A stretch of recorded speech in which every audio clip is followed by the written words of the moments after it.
রাখিতে আপনার ভাই আসবে না? আরে বৌমা, আমার ভাইয়ের অনেক বড় ব্যবসা, অত সময় নেই ওর আসার।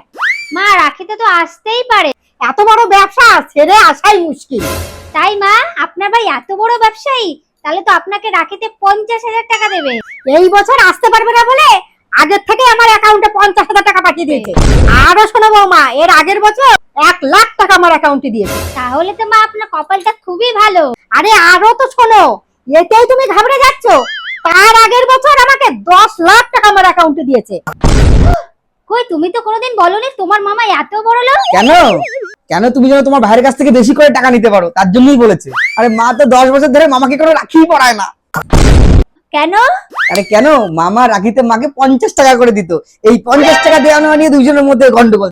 তারপর থেকে না মা যায় মামা বাড়ি, না মামা আসে আমাদের বাড়ি। এইটাই হচ্ছে আসল ঘটনা।